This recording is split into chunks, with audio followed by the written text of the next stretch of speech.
You know something? Sometimes white people just don't get it. I mean, and some things are conscious and some things are innocent. But Jesus, I mean, there are certain things that you just know that you shouldn't do. And you can try to lay it off on people that are advising you or whatever, but when does common sense kick in? That's my question. When does common sense kick in to do something or not to do something? Now, this particular segment is regarding a racially charged joke. And and to be honest with you, it probably was innocent. It was just plain stupid. So anyway, let me play the clip. All right, folks, there's another fire brewing in the Hillary Clinton campaign. Yo, this is crazy, folks. So check this out. So, Secretary Clinton and New York Mayor Bill de Blasio, the dude who's married to a black woman, he took the stage Saturday night at the Inner Circle Dinner, which is an annual black tie event for the city's press corps, lobbyists and lawmakers. And so it's like the Gridiron Club, and so it's where politicians and media folks, it's lots of comedy and music. Well, they were both on stage with Leslie Odom Jr., the actor who plays Aaron Burr in the hit musical Hamilton. And New York Magazine captured what happened next. I can't even describe it, so just hit play. I heard my name. I just have to say, thanks for the endorsement, Bill.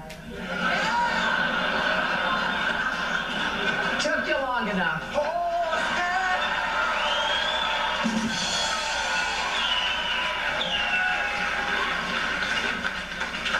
Sorry, Hillary. I was running on CP time. That's not, I don't like jokes like that, Bill. That's not Cautious politician time. I've been there. Hi, girl. Hi, girl. The joke was, what the hell, I need to read the rest of this. What do y'all think? Ha ha hell. It's just, Yes, ha ha hell. it's not, it wasn't even a good joke. His delivery was stiff. But then on top of that, you're not in good standing enough with communities of color to be making a CP joke. Your husband just called us super predators again. Now, Again. You don't understand. right. It's like added assault to you already not doing what you need to do. I recall then Senator Obama showing up at the Union Journalists of Color Convention in Las Vegas in 2008, I believe. Maybe it was 07. And Byron Pitts was moderating it. And he made a comment about being late and sort of, and everybody in the room got it.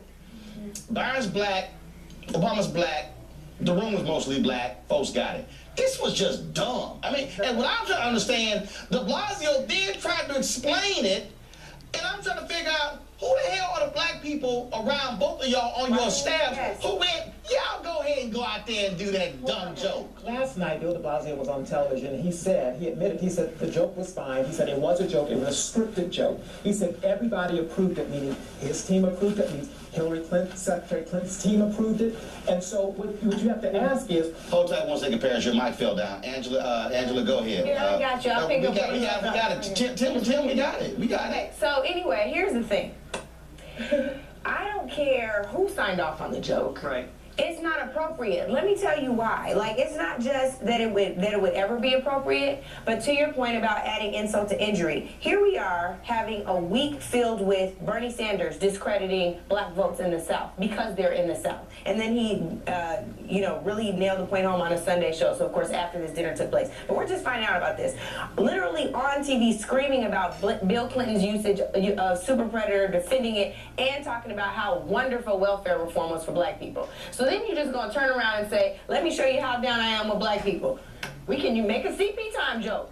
None of this is appropriate. And I don't know if people are just ignoring the environmental factors of this particular election, but of all times, not this time.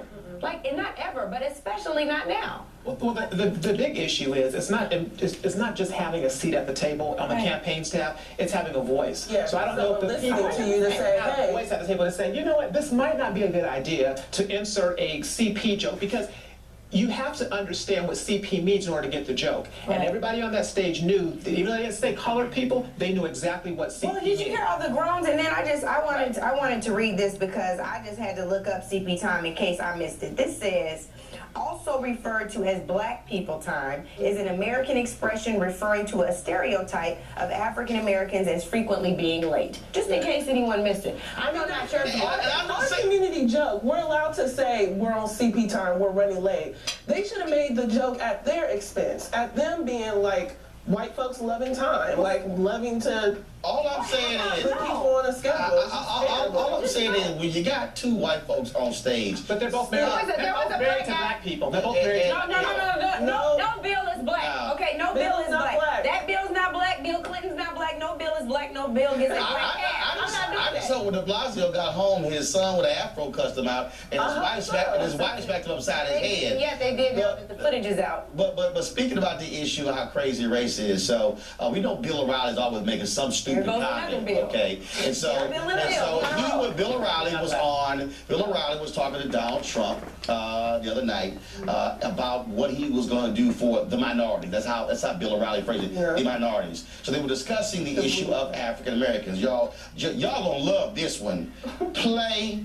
When that comes up, you're going to start to see it. I'm telling you, it's an economic message. If you look at President Obama, he's been a president for almost 8 years, or will be 8 years. You have with black youth, with African American youth, you have a 59% unemployment. With people of prime age, it's much higher. But how are you going to get jobs for them? Many of them are ill-educated and have tattoos on their foreheads, and then, you know, how are you going to, and I hate to be generalized about it, but it's true.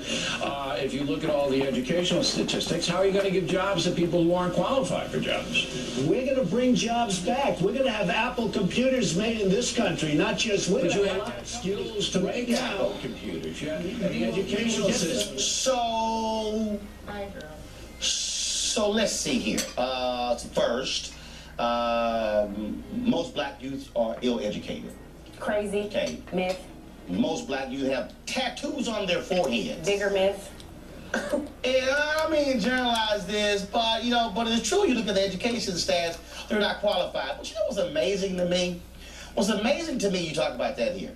Congressman Jim Clyburn has a bill called the Clyburn Amendment, where he wants 10% of federal funds, any bill passed, to go to districts, go to counties in America where 20% or more of the people have lived below the poverty line for at least 30 years. There are about 450 counties eligible. 2/3 of those counties are in Republican districts. Majority white. So, I never hear the qualified when talking about white folks. It's only used when we're talking about black folks. But they got tattoos on their foreheads. I just think this is crazy. This is so ridiculous. And while Donald Trump... The largest show on to cable news. No, I understand. No, I just want folks to understand. With Go a ahead. huge viewership, the problem is Donald Trump did not push back. He allowed that foolishness to continue. And because he needs to. If you want to be the president of America, as this president said, it's an all-Americans. So you need to be able to push back on the stereotypes and the bigotry that you're allowing to be spewed out of this cable host's mouth. That's ridiculous. That is a good point, but I think also to Donald Trump's credit, at least he did not engage and co-sign with There it. is no at least. Well, when you're dealing with some of the stuff that's come out, when you're dealing with some of the stuff that's come out of Donald Trump's mouth as relates to certain people taking him out of context, it was a good thing that he stayed on message and did not buy into this falsehood that Bill O'Reilly was putting out there. He stayed on message, talked about jobs. Also, we're in a spot where there is no more at least. Rhetoric like that is what created narratives around welfare queens and why black folks can't access the resources or feel ashamed to access the resources that they need. And so when you have Bill O'Reilly literally saying on TV, hey, your people aren't worth my time, they aren't worth jobs because you have tattoos on your forehead, and I will say, even if you do have a tattoo on your forehead, you're allowed to have a job and take care of yourself. But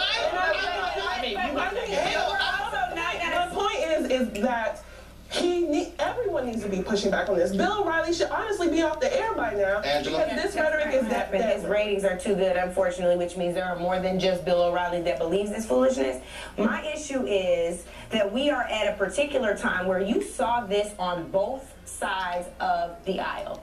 Like, you really did. You saw the same type of foolishness come out of the Clinton campaign, out of the Sanders campaign, and on Fox News cable network. And because Donald Trump used his platform to be silent, he's complicit in this. Well, I'll say this here, very simple. Last time I called out Bill O'Reilly, my PR folks hit up his executive producer, talked to them directly. They said, we'll check with Bill. And Bill is afraid of this black man. And so he's afraid to have... You got that big tattoo on your forehead. Yeah, absolutely. And so he's afraid to have that conversation. But I'll say it again. Bill, anytime, any day, anywhere, we can have a debate in your studio, on the street.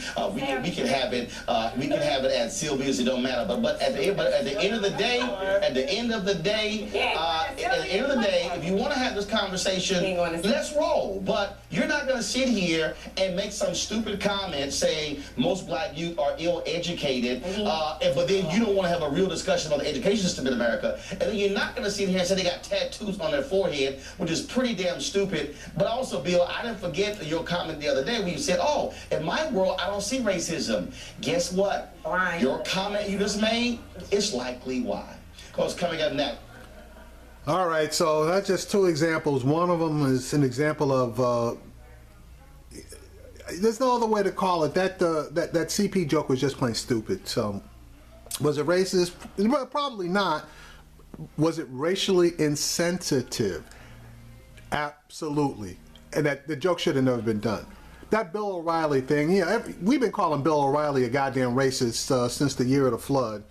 And, his basic characterization of black youth is, it's apprehensible. So, this one is basically one front runner making a stupid mistake and another front runner engaging in conversation that basically is just straight out racist.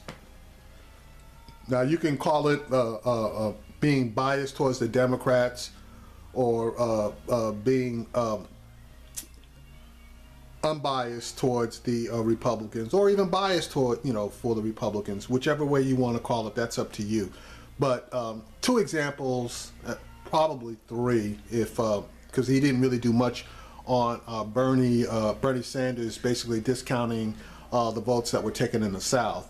But, to say that it is what it is, that's just not right. To say that people need to open their eyes and to understand the reality of the world, and that we are all basically the same other than the pigmentation of our skin, and that everybody needs to be judged based on what they bring to the table, that's another story.